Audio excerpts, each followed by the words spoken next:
selama 30 menit ke depan, Anda akan bersama saya, Dwi Munandaya, dalam berita hari ini. Hati-hati, kata-kata kasar bisa merubah anak jadi nakal. Pemirsa, pernahkah kita berpikir bagaimana sebuah kata sederhana yang kita ucapkan dapat membentuk dunia seseorang?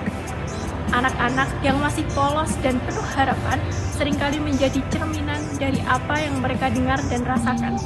Namun, apa jadinya jika yang mereka terima adalah kata-kata kasar, bukan cinta yang tumbuh melainkan luka? Maka, di sini kita bertanya, apakah kita sebagai orang dewasa sudah menjadi panutan yang baik? Ataukah tanpa sadar justru menjadi sumber luka yang membekas dalam hati mereka? Selamat siang, Pak. Hari ini saya berada di SD Negeri Nogopuro yang terletak di Jalan Nogopuro nomor 3, Gowo, Desa Caturtunggal, Kecamatan Depok, Pelaseman, Daerah Istimewa Yogyakarta. Hari ini saya sedang bersama dengan Bapak Rahim. Sebelumnya terima kasih sudah bersedia meluangkan waktunya untuk berbincang-bincang dengan kami hari ini. Di sini kami ingin mendiskusikan mengenai dampak kata-kata kasar terhadap perkembangan anak, terutama dari sudut pandang seorang pendidik. Sebagai guru yang memiliki pengalaman langsung dengan anak-anak di lingkungan sekolah, saya yakin pandangan dan pengalaman Bapak akan sangat berharga untuk memahami lebih dalam mengenai isu ini. Itu sangat tidak etis ya, karena apa? Karena anak itu adalah peniru yang baik. Jadi ketika kita atau siapapun yang mengucapkan kata kasar di depan mereka, itu secara otomatis kita menularkan apa yang kita omongkan gitu ya. Jadi anak itu akan mudah meniru. Jadi kalau saya kok agak gimana ya, ya kurang etis tadi, tidak etis ketika ada seseorang mengumpat atau mengucapkan kata kasar di depan anak-anak, karena itu sangat berpotensi ditiru oleh anak-anak. Seperti itu. Ya, jadi lingkungan, misalkan ya ada anak, dia tinggal di lingkungan keluarga yang tidak memperhatikan tata bahasa, misalkan orang tuanya atau kakaknya itu mengucapkan kata-kata kasar dengan seenaknya tanpa peduli itu ada anak-anak. Nah itu anak akan cenderung itu tadi, pertama meniru, kemudian dia karena sudah terbiasa juga akan terbawa dengan kesehariannya.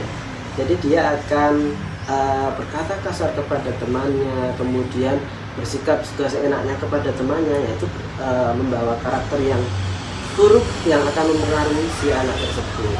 Ya itu misal dari keluarga, belum lagi nanti lingkungan masyarakat ya. Nah itu akan sangat mempengaruhi ketika anak-anak bergaul, anak-anak bermain, kemudian terpengaruh oleh kata-kata kasar ataupun perilaku yang tidak baik, itu juga mempengaruhi karakter anak tersebut. Ya. Jadi itu bisa mempengaruhi karakter anak yang apa ya, yang pergaulannya di sekitar situ. Dengan teman ya, Pak. Iya, betul. Sebenarnya kalau di dunia anak-anak itu kan kompleks ya, ada banyak sekali macam, apalagi sekarang juga terkait dengan teknologi, ada sosial media, itu kan sangat ini juga sangat bisa mempengaruhi anak. Kadang mungkin anak ketika di keseharian dengan bicaranya baik, tapi ketika di sosial media bisa saja dia komentar yang tidak baik. Ya itu kan. Nah kemudian untuk menanggulangi juga kita tetap diberikan pengarahan kepada anak kalau memang berkata kasar itu tidak baik. Kemudian membuli dengan kata-kata atau dengan banyak sekali macam, apalagi sekarang juga terkait dengan teknologi, ada sosial media, itu kan sangat ini juga sangat bisa mempengaruhi anak. Kadang mungkin anak ketika di keseharian dengan bicaranya baik, tapi ketika di sosial media bisa saja dia komentar yang tidak baik. Ya itu kan. Nah kemudian untuk menanggulangi juga kita tetap diberikan pengarahan kepada anak kalau memang berkata kasar itu tidak baik. Kemudian membuli dengan kata-kata atau dengan sikap ataupun dengan teks ketika misalkan di sosial media itu juga tidak baik. penanganannya macam-macam dan itu tergantung anaknya saya kira. Jadi saya pernah mendapat kasus ya, ini laporan dari wali murid langsung. Jadi anaknya itu masih kecil, masih kelas 2, tapi karena mungkin dia sering lihat YouTube, kemudian karena anak itu orang tuanya bekerja semua, jadi dia mungkin di rumah itu lihatannya YouTube, itu dia sering lihat YouTube game yang kata-katanya kasar. Ya kan, gamer-gamer kadang gitu ya, kata-katanya itu terbawa oleh dia. Laporannya dari wali murid itu, Pak, ini kok anak saya sekarang sering ini ya. Terus ternyata dari pengaruh itu, kemudian cara penanganinya kita berikan pengertian, kemudian kita hitung sehari kamu mengucapkan kata kasar berapa kali. Ya itu dihitung dulu. Tapi dengan kesadaran kita ya. Jadi karena dia memang sudah secara tidak sadar mungkin, tapi kita kendalikan lagi dengan cara menghitung. Sehari sekarang misalkan 10, besok bisa berkurang lagi jadi 8, 5, dan sampai sekarang sudah tidak lama. Jadi caranya macam-macam. Ada yang bisa langsung beri pengarahan, ada yang lewat treatment seperti itu. Oh, berarti itu treatmentnya secara langsung? Iya, betul, dengan anak. Jadi ada laporannya nanti. Jadi dari kita pihak sekolah, kemudian kepada anaknya, nanti sinkronkan ke orang tuanya, seperti itu. Berarti dari pihak sekolah ada membuat seperti grup dengan wali siswa? Bukan grup, itu langsung. Kalau grup nanti ini. Jadi kalau intens langsung ke anaknya itu. Iya. Kecenderungan ketika anak yang suka berbicara kasar cenderung mudah main tangan. Gitu ya. Ya, kebanyakan seperti itu. Main tangannya tuh kayak ngebully temannya gitu, atau pertama-tama tuh faktornya mulai dari ngebully temannya dulu atau dari faktor apa? Ya, oke, baik.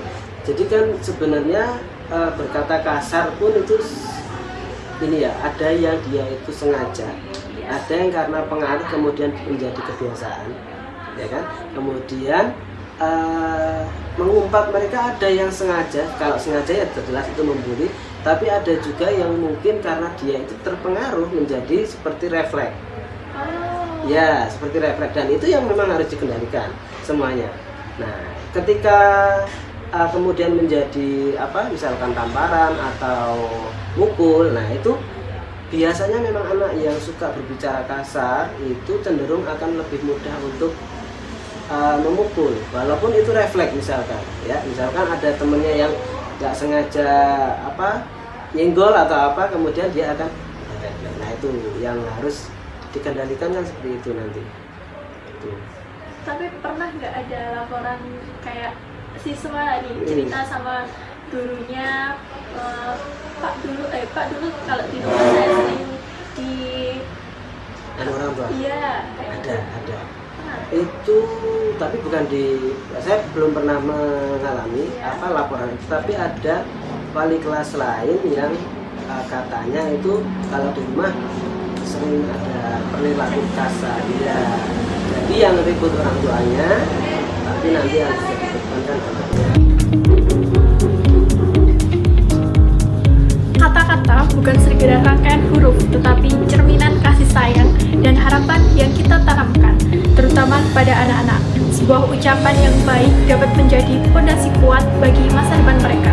Sementara kata-kata kasar bisa meninggalkan bekas yang sulit hilang. Mari bersama-sama menciptakan lingkungan yang positif di mana anak-anak tumbuh dengan cinta, rasa percaya diri, dan dorongan untuk menjadi yang terbaik. Saya, Dwi Menadaya, pamit undur diri. Terima kasih telah menyaksikan berita hari ini. Sampai jumpa dan selamat